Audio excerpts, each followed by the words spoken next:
최근 기금운용본부의 소재지를 서울로 한 법안을 발의한 새누리당이 이번에는 소재지를 전북으로 한 법안을 추가로 발의했습니다. 전주시가 종합경기장에 컨벤션 센터를 짓기 위한 절차에 들어갔습니다. 계획대로 2018년에 완공하기 위해서는 전라북도와의 협의가 관건이 될 것으로 보입니다. 전북의 100년 먹거리를 책임질 연구개발특구의 미래와 과제를 살피는 기획 보도를 마련했습니다. 오늘은 첫 순서로 연구개발특구 지정으로 매출 100억 원 기업이 얼마나 늘어날지 예측해봤습니다. 공학도들의 창의적이고 융합적인 능력을 키워주는 국제 캡스톤 디자인 프로그램이 군산대학교에서 열렸습니다. 여러분 안녕하십니까? JTV 8시 뉴스입니다. 새누리당이 기금운용본부의 소재지를 전북으로 한 법안을 추가로 발의했습니다. 최근 새누리당 정의수 의원 등이 기금운용본부의 소재지를 서울로 한 법안에 지역의 반발이 커지자 이를 무마하려는 게 아니냐는 지적이 나오고 있습니다. 김철 기자입니다. 새누리당 박윤옥 의원이 기금운용본부를 공사로 독립시키고 공사의 본사를 전북에 두는 내용의 국민연금법 개정안을 발의했습니다. 여야 합의뿐 아니라 국민적인 논의를 거쳐서 전라북도로 이전할 결정을 되었기 때문에 이거는 국민과의 약속이기 때문에 당연히 지켜져야 된다고 그렇게 생각해서 낸 것입니다. 박윤옥 의원의 이번 법안 발의는 최근 새누리당 정의수 의원 등이 기금운용본부의 소재지를 서울로 한 법안에 지역의 반발이 커지자 이를 무마하려는 게 아니냐는 지적이 나오고 있습니다.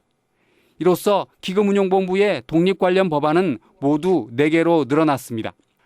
새정치연합의 김성주 의원은 기금운용본부의 전문성을 강화하는 것으로 공사화를 반대하고 있습니다. 그러나 새누리당 김재원 의원과 정의수 의원 그리고 박윤옥 의원안은 모두 기금운용본부를 공사화하자는 내용입니다. 이 가운데 정의수 법안은 소재지를 서울로, 박윤옥 법안은 소재지를 전북으로 명시했습니다.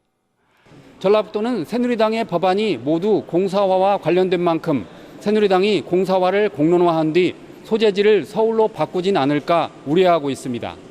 다만 이걸 빌미로 해서 장소 이전 문제로 비화가 된다면 공사와 관련된 논의는 근본적으로 반대하는 입장입니다. 전라북도는 계속된 소재지 논란에도 내년 9월로 예정된 기금운용본부의 전북 청사 준공엔 아무런 변화가 없다고 주장했습니다. JTB 뉴스 김철우입니다.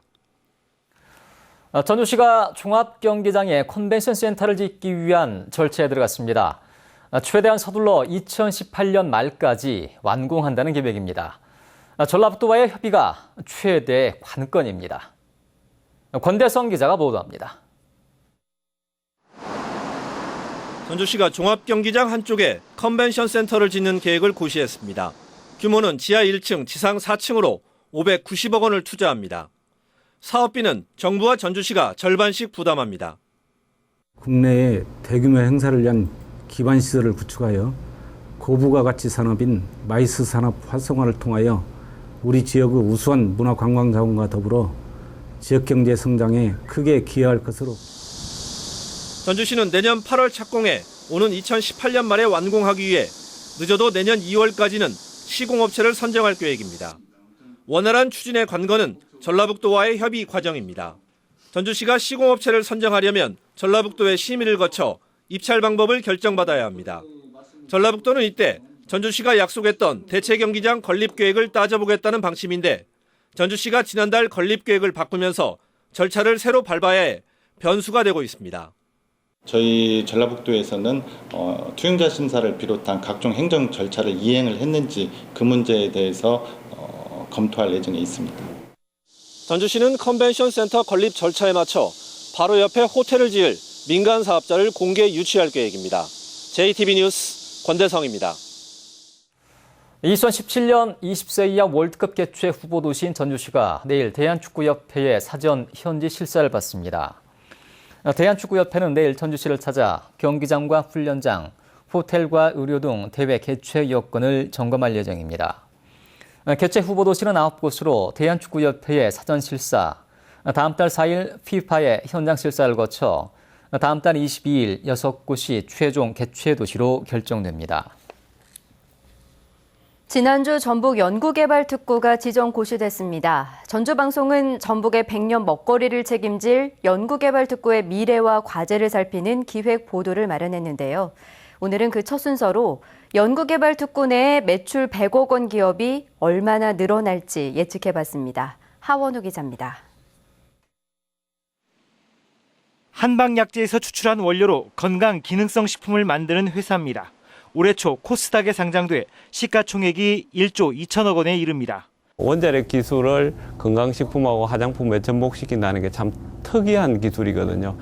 이 회사에 4억 원의 기술을 출자한 정읍 첨단 방사선 연구소는 2천억 원의 투자 수익을 냈습니다.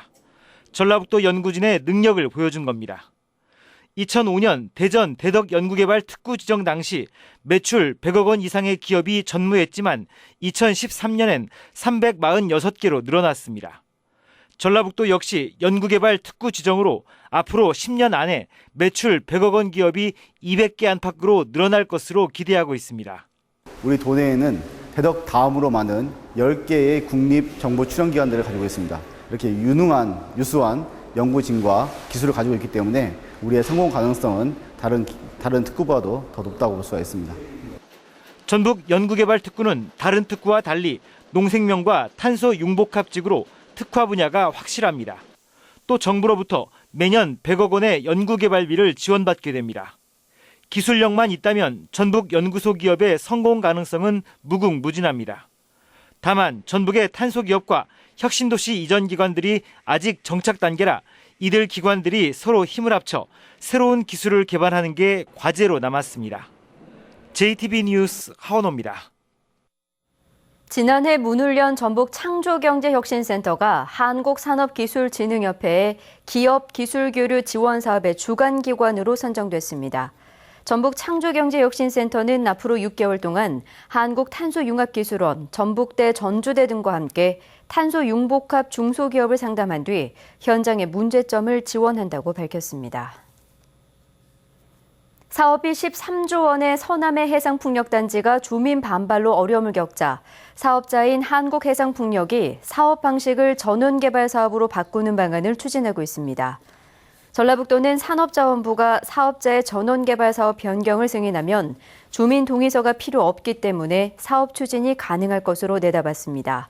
그러나 전력수급 안정을 이유로 사업 방식을 전원개발 사업으로 바꾼 뒤 주민 동의서 없이 사업을 추진하면 해상풍력단지를 반대하는 어민들과 갈등이 더 커질 것으로 우려됩니다. 군산대에서 공학도들의 창의적이고 융합적인 능력을 키워주는 국제 캡스톤 디자인 프로그램이 열렸습니다. 한중일 3개국에서 70여 명의 공학도들이 참여해 열기를 높였습니다. 김진영 기자가 보도합니다. 올해로 세 번째를 맞는 한중일 캡스톤 디자인 국제협동교육 프로그램이 군산대학에서 열렸습니다. 한국과 중국, 일본 등 3개국 6개 대학에서 70여 명의 공학도들이 참여했습니다. 캡스톤 디자인 국제협력교육 프로그램은 문제 해결과 협업 능력, 실무 능력 등을 갖춘 창의적 인재 양성을 목표로 하고 있습니다. 국제교류 한 차원이기도 하고 또 우리 학생들한테는 자신감, 협동심, 리더십 이런 등등을 키우는데 상당히 큰 의의가 있다고 생각을 합니다. 대학생들은 팀을 이뤄 2주 동안 새로운 제품을 만들거나 기존 제품을 개선하기 위해 창의적인 설계와 디자인을 내놓게 됩니다. 이 과정에서 산업 현장에서 부딪힐 수 있는 문제 해결 능력을 키우게 됩니다. The program will provide a unique opportunity for you to better understand activities and cooperation in an international setting as well as expertise. 이제 산업체에서는 조금 더 폭넓은 지식을 가지고 현장에 투입할 수 있는 인력을 원하잖아요. 그처럼 이제 많은 경험을 가지고 있다 보니까 더 좋을 것이라고 생각합니다. 창의적 능력을 키우는 한중일 공학도들의 열정이 여름을 뜨겁게 달구고 있습니다. JTB 뉴스 김진형입니다. 고군산군도 4개 섬에 수돗물이 공급돼 주민들이 물 걱정에서 벗어났습니다. 군산시는 신시도와 문여도의 정수장 수도관 매설 공사가 끝나 지난 11일부터 고군산군도 4개 섬에 하루 200톤가량 수돗물을 공급하고 있다고 밝혔습니다. 고군산군도 주민들은 그동안 문여도와 선유도 수원지에서 물을 공급받았지만 수량 부족으로 제한급수가 이뤄져 불편을 겪었습니다. 이달 중순까지 계속된 폭염으로 군산과 부안에서만 174헥타르의 바지락이 폐사했지만 피해 보상이 힘들 것으로 보입니다. 전라북도는 한 개 시군의 피해가 3억 원을 넘으면 피해 금액의 50%를 국가와 지방 예산으로 보상해주고 있지만 군산과 부안의 바지락 피해는 3억 원에 못 미쳐 보상이 어렵다고 밝혔습니다. 그러나 어민 반발이 예상됨에 따라 전라북도는 바지락 피해 지역에서 추가로 정밀 조사를 하기로 했습니다.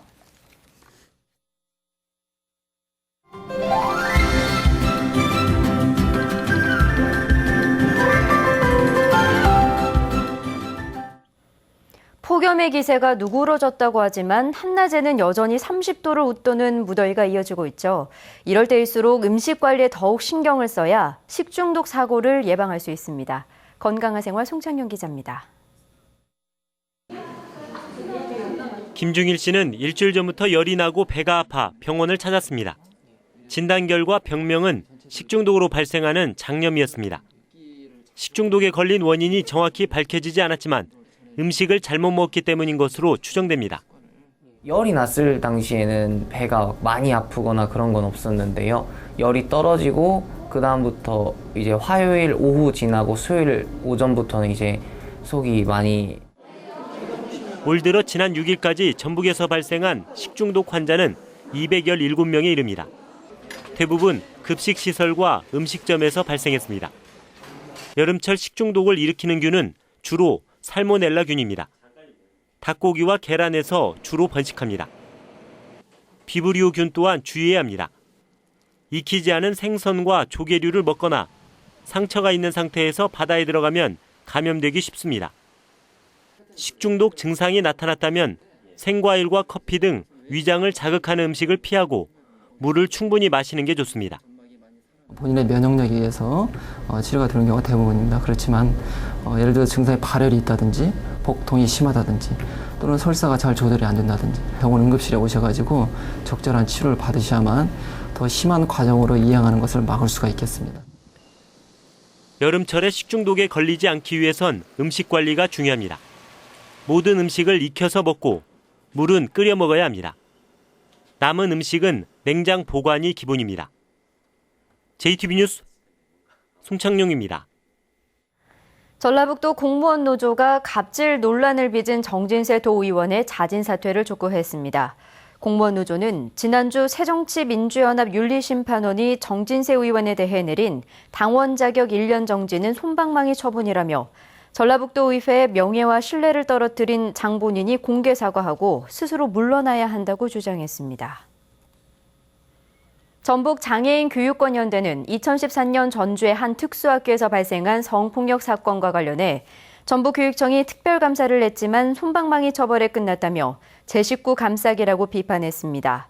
장애인연대는 성폭력 사건을 축소 은폐한 학교 관계자들의 징계 수위가 낮아졌고 초기 대응에 실패한 교육청 담당 부서 관계자들에게 면죄부를 줬다며 직무에 소홀한 책임자와 실무자들을 즉각 직위 해제하고 제3의 기관에 의뢰해 추가 감사를 해야 한다고 주장했습니다. 정부가 60세 정년 보장에 따른 신규 채용 감소를 막기 위해 임금 피크제를 도입하기로 함에 따라 전북의 지방공사 3곳도 임금 피크제를 도입할 것으로 보입니다.